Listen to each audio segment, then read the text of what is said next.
제가 먼저 읽습니다. 그러므로 이제 그리스도 예수 안에 있는 자에게는 결코 정죄함이 없나니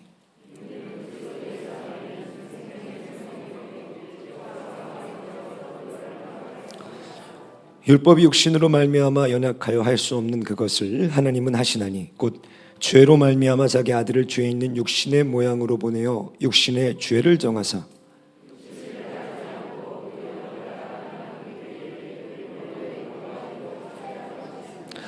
육신을 따르는 자는 육신의 일을, 영을 따르는 자는 영의 일을 생각하나니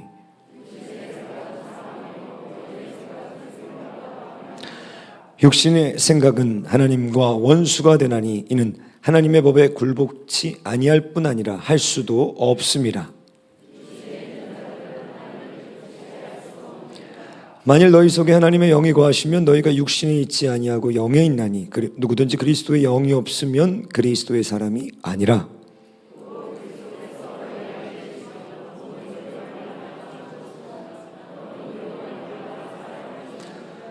예수를 죽은 자 가운데서 살리신 이의 영이 너희 안에 거하시면 그리스도 예수를 죽은 자 가운데서 살리신 이가 너희 안에 거하시는 그의 영으로 말미암아 너희 죽을 몸도 살리시리라.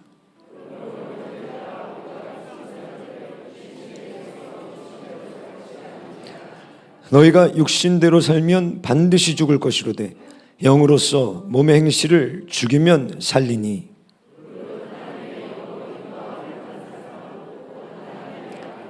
같이 읽겠습니다. 너희는 다시 무서워하는 종의 영을 받지 아니하고 양자의 영을 받았으므로 우리가 아빠 아버지라 부르짖느니라. 아멘. 여러분들 지난주에 선거 다들 하셨습니까? 네, 선거 결과에 여러분들 만족하시나요? 아마 다 다르시겠죠. 저도 방송을 보면서 그 침울한 여권 또 반면에 아주 환호성을 띠는 그 야권의 모습들을 이렇게 뉴스로 보면서 여러 가지 생각들이 들더라고요. 어떤 사람들은 당을 바꿔서 출마해서 당선이 되기도 하고 또 당을 바꿔서 나왔다가 또 낙선을 하기도 하고 제가 굉장히 인상적이었던 그 모습은 그 국회의원의 예상을 깨고 당선된 그 사람들의 그 얼굴 표정이었습니다. 여러분들도 보셨나요? 정말 세상을 다 가진 것처럼 기뻐하더라고요. 그래서 저는 그 모습을 보는데 좀 약간 좀 부정적인 것 같아요. 제 생각은 저러다 몇 년 뒤에 감옥 가는 거 아닌가 막 이런 생각도 들고 저러다 자살하는 거 아니야 막 이런 생각도 들고 저렇게 좋을까? 저렇게 국회의원이 되면 좋을까? 그래서 제가 한번 찾아봤습니다. 뭘 찾아봤냐면 국회의원이 되면 받는 특혜, 그 특권이 뭐가 있을까? 여러분 그게요 무려 60개 그리고 크고 작게는 180개 정도의 특권과 특혜가 있다고 합니다. 제가 잠시 몇 개만 말씀드리면 먼저 연봉이 평균 1억 5,700이라고 해요. 생각보다 뭐 그렇게 많지 않네 이럴 수 있지만 여러분들 우리나라 국민 1인당 총소득의 3.7배가 많은 액수입니다. 근데 이게 기본급이에요. 문제는 여기에다가 의정활동비가 1억 1,279만 원이 플러스 됩니다. 활동비로. 그리고 최대 3억 원까지의 후원금도 지급돼요. 그럼 벌써 5억이 넘습니다, 여러분. 어마어마한 거죠.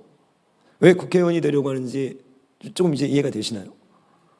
근데 30% 정도의 여기 소득 중에 30%는 비과세라고 합니다. 그러니까 세금도 적게 내는 거죠. 그리고 찾아봤더니 한 국회의원이 둘 수 있는 보좌관 그리고 비서관 이 총 포함해서 9명을 여러분 부릴 수 있습니다. 깜짝 놀랐습니다. 자그마한 개척교회 수준이에요, 여러분. 그죠? 근데 이게 왜 여러분 문제인가? 스웨덴, 우리 북유럽의 스웨덴을 보면은 의원 2사람이 1명의 비서를 공유합니다. 여러분 유럽의 선진국이 다르다는 거죠. 우리는 한 사람이 9명을 데리고 왕처럼 지내는 거예요. 그러니까 금배지를 달지 못해서 안 달인 거죠. 방문 외교 목적으로 해외 시차를 연 2번 갈 수 있습니다. 그러니까 가서 골프 치고 놀고 맛있는 거 먹고 해외 2번을 갈 수 있는 거예요. 뭐하고 오는지 모르죠, 국민들이. 그죠? 우리 아들이 국회의원 되려고 이 설교 듣고 직업을 바꾸지 않을까 지금 고민입니다, 제가. 근데 KTX 특실 또 항공기를 타고 갈 때는 비즈니스석을 무료로 이용할 수 있대요. 가장 큰 그 특권이 무엇인가? 불체포 특권과 면책 특권이 주어집니다. 계속 이슈가 되고 있지만 내려놓지 않는 거죠. 자, 왜 그렇게 국회의원이 되면 기쁘고 국회의원이 되려고 하는지 여러분들 조금 느낌이 오시나요? 자, 그러면 여러분들 오늘 우리들에게 묻습니다. 하나님 나라의 의원이 되는 금배지가 되는 특혜가 무엇인가? 로마서 8장 1절은 이렇게 시작합니다. 같이 한번 한 목소리로 다시 읽습니다. 그러므로 이제 그리스도 예수 안에 있는 자에게는 결코 정죄함이 없나니. 뭐예요 이게? 하나님께서 그리스도의 사람들에게 주시는 첫 번째 가장 위대한 특권이 죄사함의 특권입니다. 은혜입니다. 이게 지금 몰라요. 왜 모르는가? 우리가 죽음 앞에 섰을 때, 죽은 뒤에 심판대 앞에 섰을 때, 그 심판대 앞에서 지옥불을 보게 될 때는 이거 외에는 아무것도 의미가 없는 거예요. 나는 이런 특혜를 받은 사람인가? 여러분 어떻게 알 수 있죠? 다윗은 자신이 죄사함 받았다는 것을 다른 어떤 것과 비교할 수 없는 행복으로 노래합니다. 내 안에 그 구원의 감격과 즐거움이 있는가? 여러분들 점검해 보셔야 돼요. 자, 바울은 오늘 로마서 8장에서 기독교인들, 우리 그리스도의 대사들이 받는 특혜, 그리고 특권을 또 하나를 얘기하는데 그게 기도예요, 여러분. 8장 15절을 같이 한번 저와 한 목소리로 읽겠습니다. 너희는 다시 무서워하는 종의 영을 받지 아니하고 양자의 영을 받았으므로 우리가 아빠, 아버지라고 부르짖느니라. 아멘. 제가 그 예전에 섬기던 청년 때 교회에서 그 담임 목사님 굉장히 엄하셨습니다. 아주 무서우셔서 저희들이 아주 그때 청년 시절에 열심히 신앙생활을 했는데 같이 모여서 이제 스태프들과 리더들이 회의를 하면 무릎을 딱 꿇고 저희들이 여기 목사님 말씀하시는 걸 들었어요. 거기에 대한 뭐 어떤 토도 달지 않죠, 우리. 그런데 그 막내 딸 하나가 있었는데 초등학생. 걔가 그 회의하는데 탁 들어오더니 대자로 뻗어가지고 발을 이렇게 빡고 앉아서 아빠 옆에서 이러고 있는 거예요. 얼마나 제가 은혜가 되든지 저거구나. 저게 오늘 이 말씀인 거예요. 다시는 무서워하는 양자의 영을 받지 아니하고 너희가 아바 아버지라 이제 아빠라고 부르짖게 됐다는 거예요. 이게 아들이 된 거구나. 제가 요새 우리 청년부들이랑 여러 가지 지금 이제 미션들을 하고 있습니다. 이 아이들 데리고 좀 건강하지 않은 아이들 있으면 좀 달리기도 좀 하고. 그래서 실제로는 여기 서부여성회관에서 또 한 친구를 데려다가 제가 주중에는 같이 뛰어요. 같이 걷게 하고. 그래서 이런저런 얘기를 하다가 너 요새 뭐해? 근데 아직 뭐 특별한 직업도 없고 이제 학교를 준비하는 거예요. 그럼 너 요새 빈 시간은 뭐하니? 기도합니다. 기도 그래 몇 시간이나 하니? 이제 21살짜리 여자예요. 목사님 저 어제 5시간밖에 못했어요. 그러는 거예요. 제가 목사 관둘 뻔했습니다. 그날. 답보다 더 많이 하는데? 정신 차려야겠다. 지금 제가 이 한 달 동안 기도의 미션을 우리 아이들에게 홀리클럽이라고 만들어서 줘서 저는 20년이 넘었죠. 뭐 30여 년 가까이를 오늘도 아침에 일어나면 어제 한 기도 시간을 적습니다. 그러니까 어제 본 성경 시간을 적어요. 우리 아이들에게 이제 다음 달 미션이 뭐냐면 너희들이 인터넷과 SNS를 하고 있는 시간도 적어와야 되는 거예요. 그걸 적어요. 지금도. 가계부도 적습니다. 돈이 어떻게 들어오고 어떻게 나가는지, 얼마를 쓰고 얼마를 저축하고 있는지. 왜? 훈련해야 되기 때문인 거예요. 근데 어제 여기 우리 부기청을 하는데 오신 그 게스트 목사님이 아주 인상적인 얘기를 했어요. 그 교회도 그걸 하더라고요. 근데 그 교회는 이 기도 통장처럼 만들어가지고 거기다 시간을 쓴다는데 아주 참신했어요. 여러분, 이 기도에 중요한 특권을 하나님이 우리에게 주셨는데 그것은 우리가 하나님을 아바 아버지로 부를 수 있게 됐다는 거예요. 우리가 금배지를 달고 그 임기 동안에 받는 그런 정도의 특혜가 아니라 하나님을 아버지로 부를 수 있는 위대한 특권을 주셨다는 거예요. 그런데 문제가 있습니다. 그 문제가 뭔가? 대부분 이 특권이 우리들의 삶에서 별 효력이 없다는 거예요. 다 기도해야 되는 걸 알고 있고 다들 어떻게든지 조금 기도를 하고 있지만 기도가 대부분을 식어버리고 시간이 지나면 그냥 사장돼 버리고 예전에 한때 기도했던 기억들만을 갖고 별반 차이가 없더라는 거예요. 왜 그런가?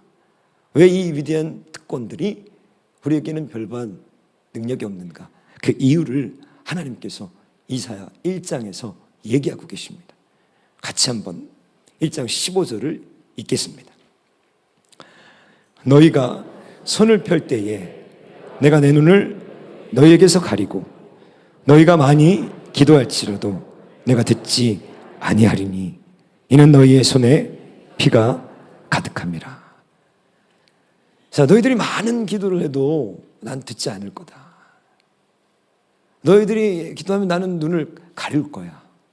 근데 왜 그렇다고 하시는가? 그건 죄 때문입니다. 자, 우리가 기도하는 이유가 있습니다, 여러분.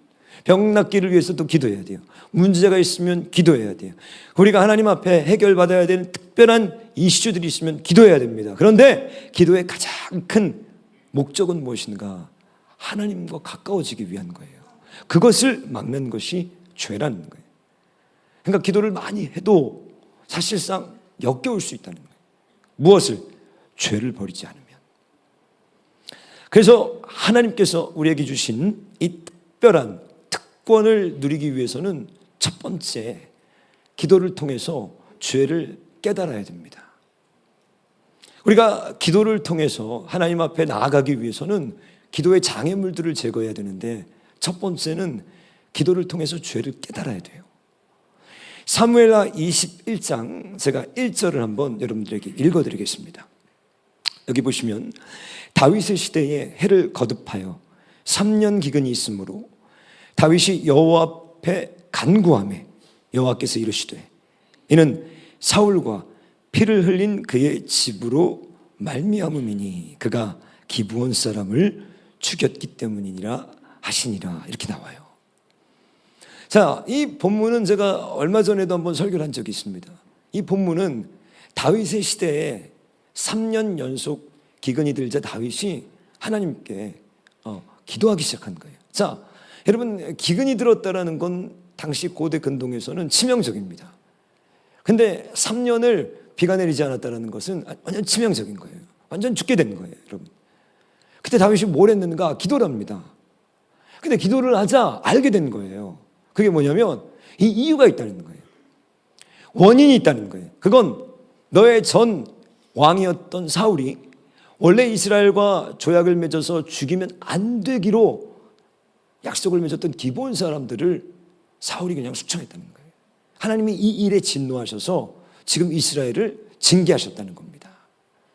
다윗은 빨리 이 문제를 해결해서 자신의 백성들에게 임한 기근을 어떻게 물러가게 해요. 근데 제가 오늘 여기서 여러분들과 한번 중점적으로 보기를 원하는 게 다윗이 기도할 때 알게 됐다는 거예요. 무엇을? 죄를.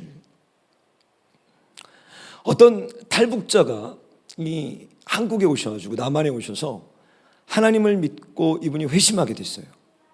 그래서 이분이 간증을 하시는데 제가 그 간증을 듣고 굉장히 인상적이었던 게 이분이 전혀 이 북한에 있을 때 교회를 안 다니시다가 이제 남한에서 어떻게 정착하면서 교회를 다니게 된 거예요. 그 우여곡절 속에 회개를 하게 됐는데 이분이 이런 얘기를 하는 거예요. 교회에 가서 제일 괴롭고 듣기 싫고 화가 나고 분노하고 뛰쳐나가고 싶고 교회를 안 다니려고 했던 이유가 뭐냐면 죄 이 얘기라는 거예요. 한 번도 들어보지 못했다는 거예요. 평생 태어나서 머리 털라고 여기까지 오면서 누구도 나한테 죄인이라고 하지 않았다는 거예요. 그런데 교회 왔는데 툭 하면 죄인, 툭 하면 죄. 분노가 막 일어나더라고요. 내가 뭘 잘못했는데. 북한에서 잘못 만나가지고 그 고생하면서 배고픔과 굶주림 속에서 내가 이게 막 원망과 분노가 올라오더라는 거예요. 교회를 뛰쳐나가려고 여러 번 했는데 이상하더라는 거예요. 근데 그 말에 분노가 일어나는데 그 말에 고꾸라지는 거예요. 여러분 보십시오. 세상에는 죄라는 말이 없습니다, 여러분. 얼마 전에 그 토막살인했던 그 청년 정유정이라고 있잖아요. 그 정유정이 여러분 아빠와 그 이제 면담하고 면회하고 뒤에 밝혀진 게 뭐냐면 반성문을 썼습니다. 근데 반성문 쓴 이유가 뭐냐? 아버지에게 얘기한 거예요. 형을 감형받기 위해서 억지로 쓴 거예요, 그냥.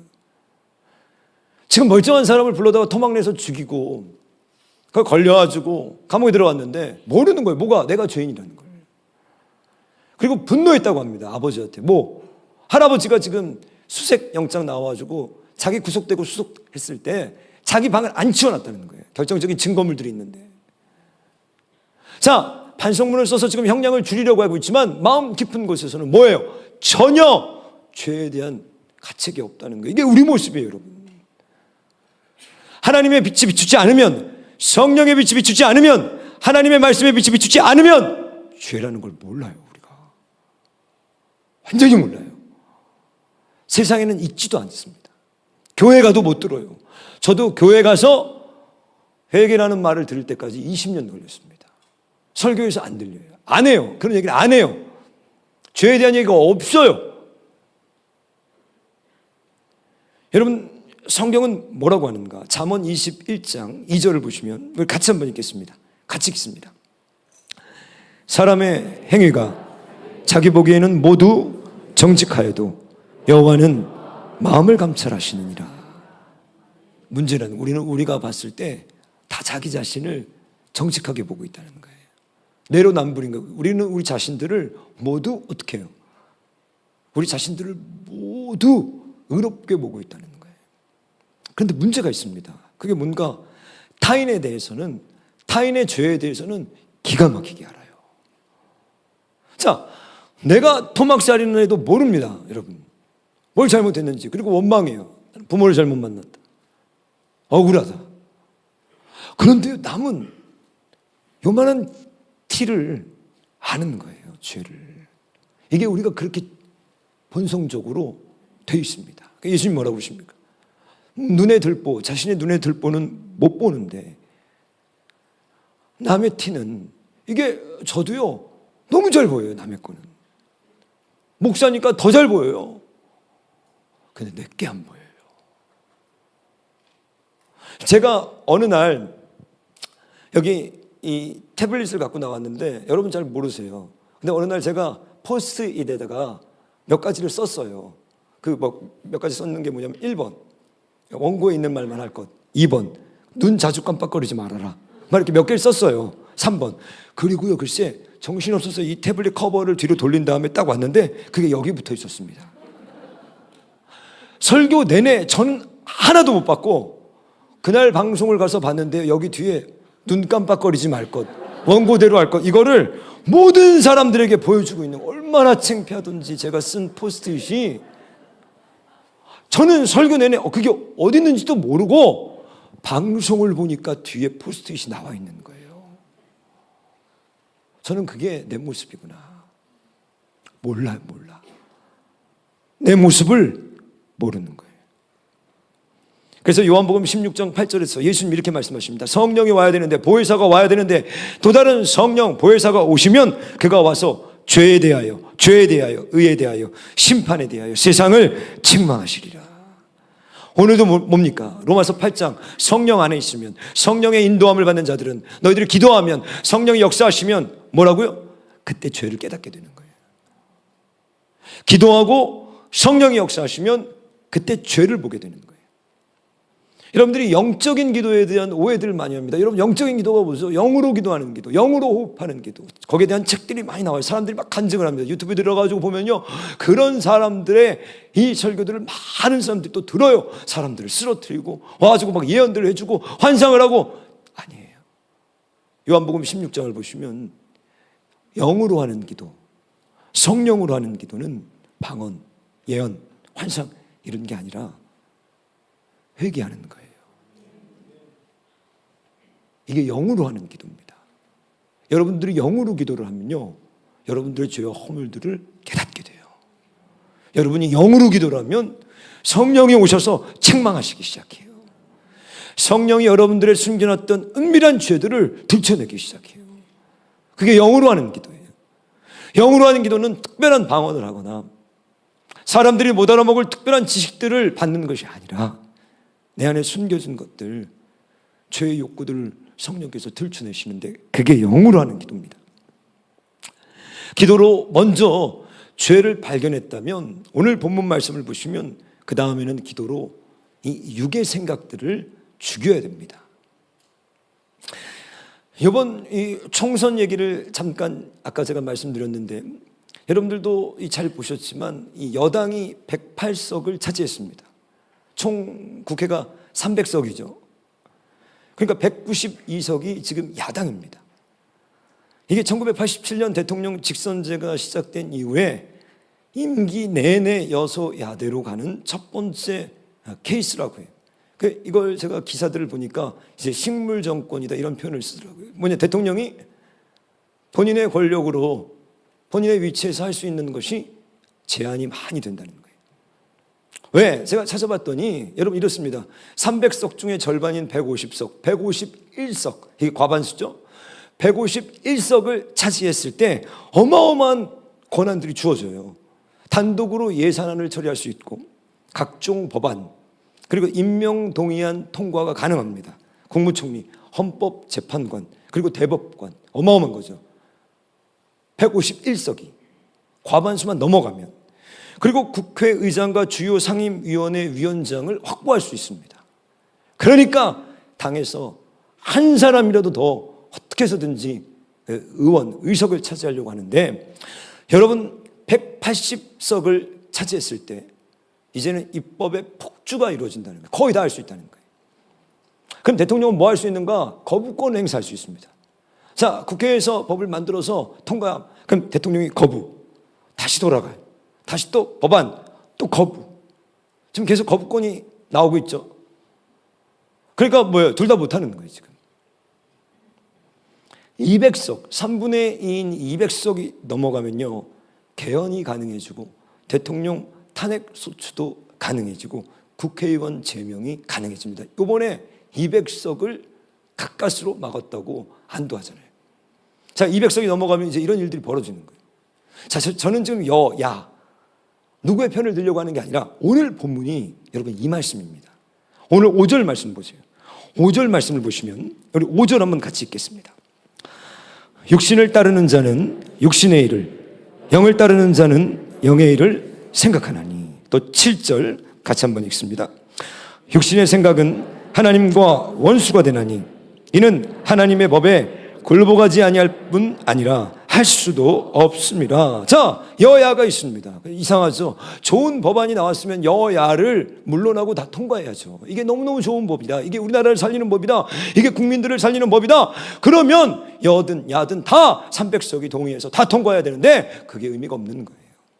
법안이 나옵니다. 너가 누구 당인지, 너가 여당인지, 너가 야당인지 거부권 행사합니다. 즉 국회의원들이 이거 하고 있는 거예요. 너 우리 편이냐? 아니구나. 그럼 거부하는 거예요. 싸우는 거예요. 다투는 거예요. 왜? 그래서 뭐라고 그래요? 못하는 거예요. 오늘 말씀이 이 말씀인 거예요. 육신의 생각. 육신을 쫓는 자는 육신의 일을 생각한다는 거예요. 영을 쫓는 자는 영의 일을 생각한다는 거예요. 근데 이 둘이 서로 뭐라고요? 대적함으로 원하는 것을 못하게 한다는 거예요. 이게 갈라디아서 5장에 정확하게 성령의 소욕과 육체의 소욕으로 이게 똑같이 나옵니다. 둘이 싸워서 결국에 뭐예요? 하나님의 뜻대로 하지 못하게 하고 있다는 거예요. 우리 생각이 하루에 6,200번 정도 퀸스 대학에서 연구 결과가 나왔는데 6,200번 정도 우리는 생각한대요. 1분에 6번 정도 생각이 바뀌고 있습니다. 우리 안에 육신의 생각이 있어요. 성령의 생각이 있어요.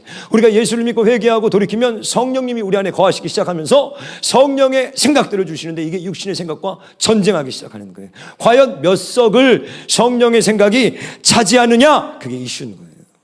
대부분의 사람들은 야당이 육의 생각이 151석, 180석, 200석, 250석 장악하고 있는 거예요. 그러니까 교회를 다녀도 아무것도 못하는 거예요. 주의 뜻대로 못 사는 거예요. 알아요. 의지는 있어요. 안 돼. 왜? 야당이 육의 소욕이 200석을 지금 차지하고 있는 거예요. 먹고 살 생각, 돈, 음란, 거짓, 탐욕 이게 꽉 200석, 250석씩 차 있어서 안 되는 거예요. 거부권, 파토나는 거예요. 여러분의 영의 생각에 몇 석이나 지금 차지하고 있습니까? 여러분의 영의 생각이 육의 생각을 누르고 있습니까? 여러분의 영의 생각이 지배하고 있습니까? 300석을. 이게 처음 회심했을 때는 육의 생각이 압도적으로 강하지만 의석수가 바뀌기 시작해요. 영적 싸움을 싸우고 기도하고 하나님 말씀에 쳐서 복종시키고 이 싸움과 훈련을 계속하면서 거룩해지기 시작하면 의석수가 바뀝니다, 여러분. 200대 100, 250대 50, 299대 1 완전히 이기게 되는데 대부분 생각에서 지는 거예요. 지금 AI에 대한 두려움이 막 계속 연이어서 뉴스에 나오죠, 여러분. 지금 2년, 4년, 그러다 이제 올해 일론 머스크가 내년 뭐예요? AI가 능가했다는 거예요. 능가했다는 거예요. 인간을 능가했다. 4년 안에 능가한다. 이게 아니라 이제 능가했다는 거예요, 벌써. 공개만 안 됐을 뿐이지. 근데 뭘 우리가 두려워하는 겁니까, 지금? AI 좋아요. 여러분, AI 나오면 우리 청소도 해주고, 밥도 해주고, 다 해주고, 좋은데 뭐가 두렵냐는 거예요. AI가 생각을 한다는 거예요. 그리고 생각을 우리가 컨트롤을 못 한다는 거예요. 이게 두려운 거예요. 생각이 그렇게 무서운 거예요. 밥만 해주면 좋은데, 스스로 생각을 하겠다는 거예요. 그리고 그 생각을 우리가 컨트롤을 못 한다는 거예요. 자, 악한 생각이 들 수 있습니다. 육의 소욕이 있어요. 근데 우리가 컨트롤이 되면 괜찮은 거예요. 누를 수 있으면 안 되는 거예요. 이게 얼마나 두려운 건지 인류가 멸망할 것이다. 경고하잖아요. 여러분 마찬가지입니다. 여러분 개인의 인생도 육의 소욕을 생각을 장악하지 못하면 인생 망하는 거예요. 끝나는 거예요. 죄 한 번에 우리들의 인생 다 타버립니다. 바람 한 번만 피세요, 여러분들. 범죄 한 번만 하세요. 가정은 다 깨집니다. 제가 여기서 내려가서 죄 한 번만 지면 목회 다 끝나는 거예요. 가정 없어지는 거예요. 설교 끝인 거예요. 생각 이걸 못 잡았다. 그때부터 끌려다니는 거예요. 루이스 베일리라는 청교도 목사님이 계시는데 이분이 쓴 책이 있습니다. 그게 경건에 관련된 책이에요. 이게 철로역정 다음으로 그 시대에 많은 사람들에게 글을 읽을 줄 아는 사람들은 모두 읽었다라고 할 정도로 유명한 책입니다. 경건. 근데 그 책에서 이 루이스 베일리 목사님이 생각 다스리기, 여기 책에 뭐 여러 가지가 있습니다. 아침을 경건하기 시작하는 법, 하루를 마치는 법, 뭐 쭉 있는데 생각 다스리기, 거기서 이분이 뭐라고 하는가? 기가 막힌 얘기를 해요. 청교도들의 그 믿음이 어땠는지 제가 읽어드릴게요. 어떤 악이든 악한 생각이 떠오를 때 아예 억눌러 버리십시오. 그러면서 이런 표현을 씁니다. 바벨론의 자녀들인 악은 아직 어릴 때 돌로 쳐야 합니다. 독사의 알은 독사가 되지 못하도록 아직 알일 때 밟아버려야 합니다. 죄는 마음에 주리를 들고 앉기 전에 쫓아내야 됩니다. 이 표현이 너무 마음에 들었어요. 독사의 새끼들, 알은 독사의 알이 있어요. 지금 우리 안에 독사의 알들이 있어요. 근데 문제는 뭐예요? 독사가 되지 못하도록 어떻게 알일 때 밟아야 합니다. 그것이 꽃이 피지 못하도록, 독사가 되지 못하도록, 내 인생에 독을 뿜어내지 못하도록 생각에 있을 때 어떻게 하라는 거예요? 죽여야 합니다. 밟아야 합니다. 이게 오늘 바울이 로마서 8장에서 주시는 거예요. 하나님의 영으로 인도함을 받는 사람들, 육의 생각을 부인하고 하나님이 주시는 영의 생각대로 사는 사람들. 그들에게 두 번째 주시는 미션이 무엇인가? 생각만으로는 안 된다는 거예요. 몸의 행실을 죽이라는 거예요. 생각만으로는 여러분 안 됩니다. 마가복음 14장 38절, 우리 아시는 말씀이죠. 유명한 말씀, 예수님이 하신 말씀, 다 같이 한 목소리로 읽겠습니다. 시험에 들지 않게 깨어있어 기도하라. 마음에는 원이로되 육신이 약하도다. 마음에는 원이다. 마음에는 생각은 영의 생각들이 있을지 모르지만 육신은 약하다. 기도해야 된다는 거예요. 생각을 여러분들이 장악했다면 그 다음에 반드시 뭘 해야 되는가? 기도해야 된다는 거예요. 왜? 생각으로 구원받는 게 아닙니다. 생각으로 천국 가는 게 아니에요. 생각으로 우리 믿음이 달라지는 게 아니라는 거예요. 그래서 로마서 8장 13절, 오늘 13절에서 바울이 여러분 이렇게 얘기합니다. 같이 읽겠습니다. 여러분이 육신을 따라 살면 죽을 것입니다. 그러나 여러분이 성령으로 몸의 행실을 죽이면 살 것입니다. 저는 세 번역으로 읽었어요. 자, 보세요. 너무 유명한 말씀이에요. 여러분들이 육신을 따라 살면 반드시 죽습니다. 여러분 교회 다녔습니까? 아무 의미 없습니다. 여러분 목사입니까? 의미 없습니다. 여러분들이 육신 따라 살면 반드시 죽습니다. 이건 창세기 3장에서 하나님께서 창세기 2장에서 말씀하신 거예요. 너희가 이 선악과를 따먹는 날에는 반드시 죽는다. 반드시 죽어. 그런데 바울도 뭐라고 하는가? 육을 따라 살면 반드시 죽어. 그러나 살 수 있는 방법이 있어요. 영으로 몸의 행실을 죽이면 그때는 살겠다는 거예요. 여러분, 기도 안 하는 게 죄입니다. 사무엘상 12장 23절에서 내가 너희를 위해 기도하는 것을 쉬는 죄를 결단코 범치 않겠다. 여러분들 잘 보십시오. 여러분들이 시험에 들 때가 있어요. 기도했으면 시험에 안 듭니다. 기도했으면 문제가 안 돼요. 기도했으면 전혀 문제가 안 될 일이에요. 기도했으면 전혀 문제가 안 될 말이에요. 기도했으면 전혀 문제가 안 될 사건이에요. 그런데 기도가 약해지면 다 문제가 되는 거예요. 다 문제가 되는 말이에요. 다 고통스러운 거예요. 다 괴로운 거예요. 여러분, 기도하지를 않으면 죄짓게 돼요. 제가 저희 집 그 아파트에 세탁소가 하나 있는데 제가 그 세탁소가 좀 없어졌어요. 얼마나 불편한지 몰라요. 왜냐하면 이제 양복이나 뭐 셔츠 이런 거 맡겨야 되는데 그 아파트 단지 하나가 있습니다. 근데 어느 날 가면 평일인데도 문을 닫았어요. 계속. 아니 왜 평일인데 문을 닫지? 또 가보면 평일인데 또 문을 닫아요. 아저씨가 몸이 안 좋으시대. 나중에 물어보니까. 그러다가 아예 없어졌어. 카페가 됐습니다. 아 그렇구나. 그래서 이제 다른 단지에 가서 옷을 맡겨야 돼요. 다른 아파트 단지. 이거예요 여러분. 쉬면 바뀌어버려요. 쉬면 세탁소가 카페 되는. 목사가 기도를 쉬면요 가늠해요. 성도가 기도를 쉬면요 여러분들 타락해요. 기도 안 하고 예수 믿을 수 있는 방법이 없습니다. 기도 안 하고 죄를 이길 수 있는 방법이 없어요. 기도 안 하고 구원받을 수 있는 방법이 없어요. 기도 안 하고 하나님 나라를 이룰 수 있는 방법이 없어요. 기도 안 하고 행복할 수 있는 방법도 없어요. 없어요.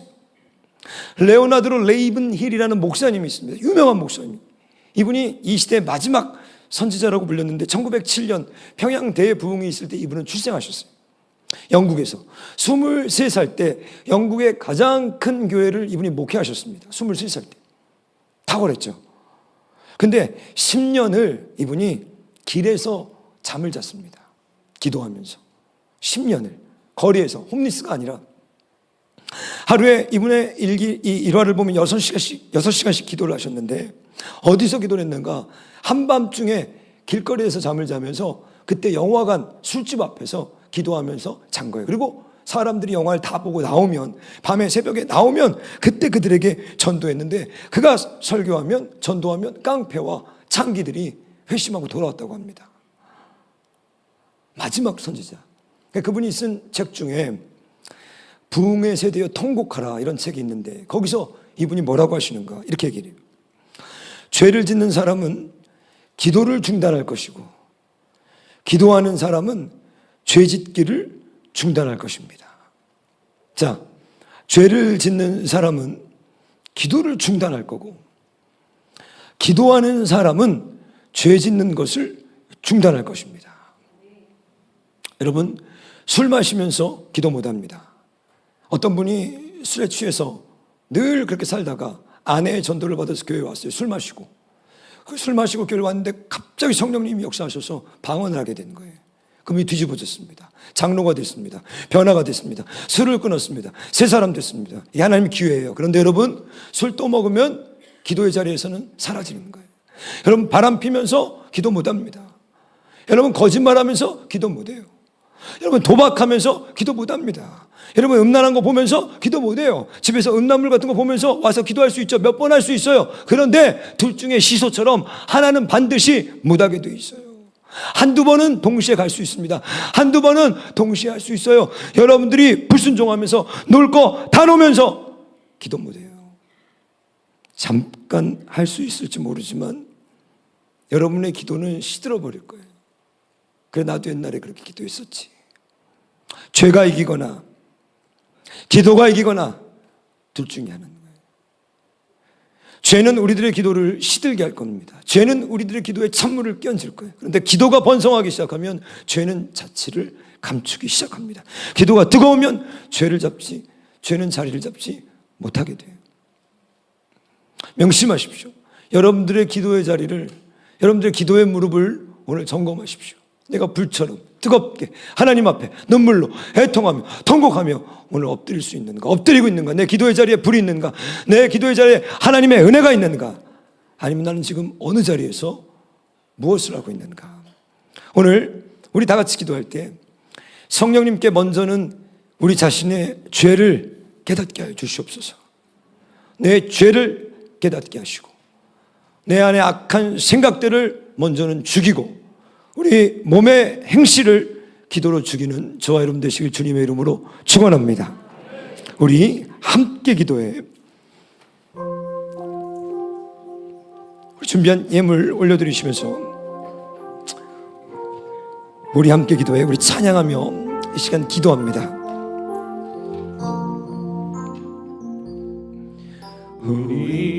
우리 함께 기도해. 주 앞에 나와 무릎 꿇고 긍휼 베푸시는 주 하늘을 향해 두 손 들고 우리 함께 기도해. 우리 함께 기도해. 주 앞에 나와 무릎 꿇고 긍휼 베푸시는 주 하늘을 향해 두 손 들고 하늘 문이 열리고 은혜의 빛이 이 땅 가득 내리도록 마침내 주 오셔서 그의 빛을 우리 위에 부으시도록 우리 함께 기도해. 우리 함께 기도해. 주 앞에 나와 무릎 꿇고 긍휼 베푸시는 주 하늘을 향해 두 손 들고 하늘 문이 열리고 하늘 문이 열리고 은혜의 빛이 이 땅 가득 내리도록 마침내 주 오셔서 그의 빛이 우리 위에 부으시도록 하늘 문이 열리고 하늘 문이 열리고 은혜의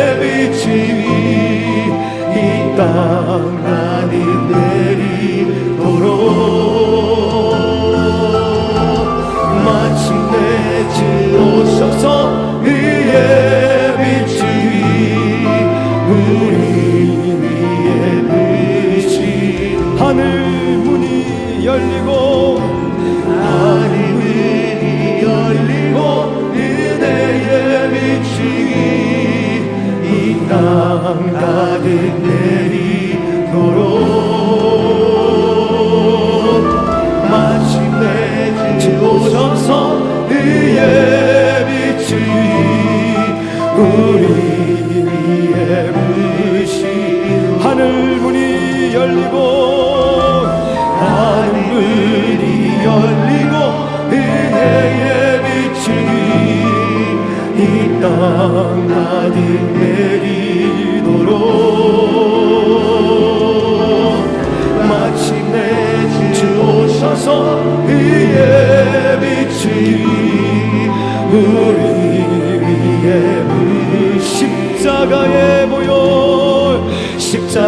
보혈 완전하신 사랑 힘입어 나갑니다.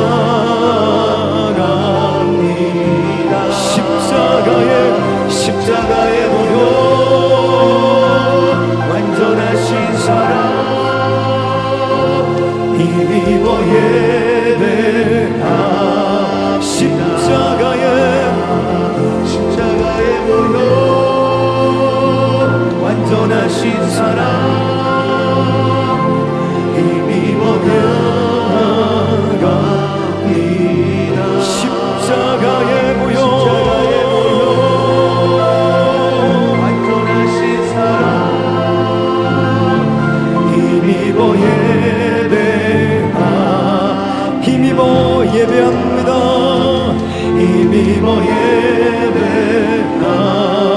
힘입어 예배합니다.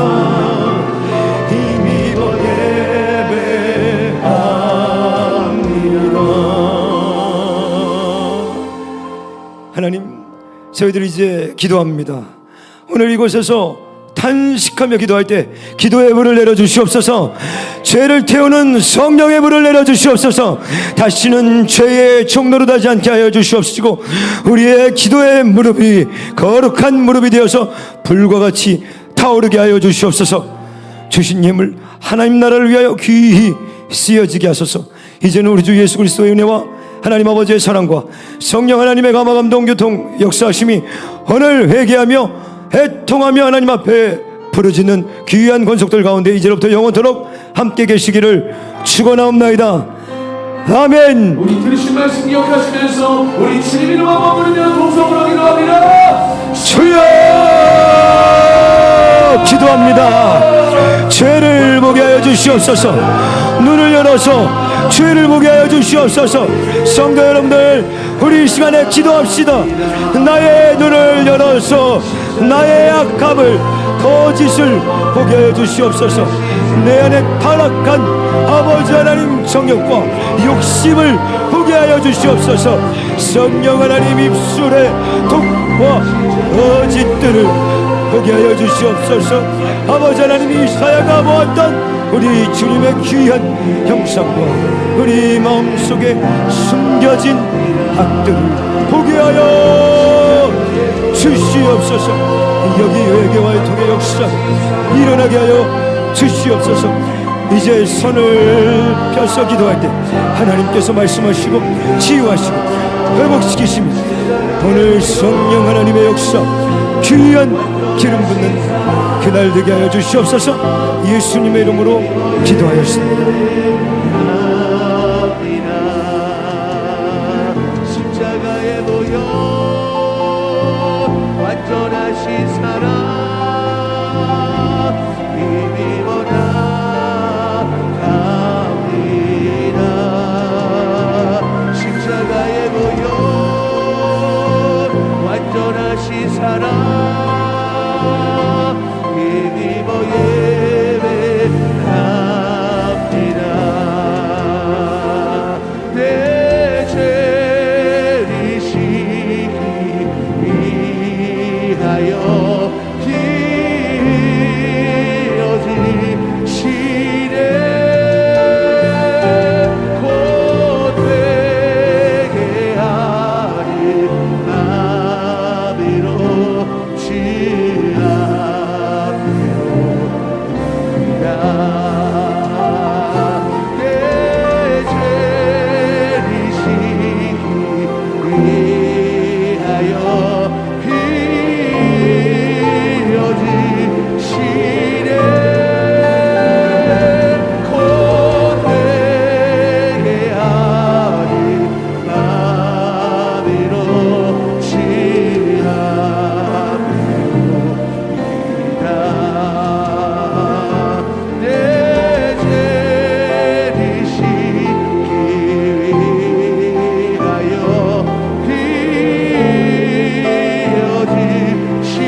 하시네 존귀한 즐거요리 내 영이 새롭게 하네 존귀한 즐거요리 내 영이 새롭게 하시네 존귀한 즐거요리 내 영이 새롭게 하네 존귀한 즐거요리 내 영이 새롭게 하시네 존귀한 즐거요리 내 영이 새롭게 하네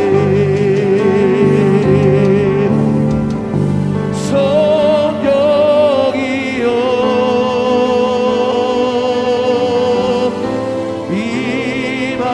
임하소서 내 삶에 충만하게 임하소서 헛된 마음 모두 다 태우시고 나를 새롭게 하소서 진리로 날 가르쳐 주셔서 내어 자유롭게 하소서 헛된 마음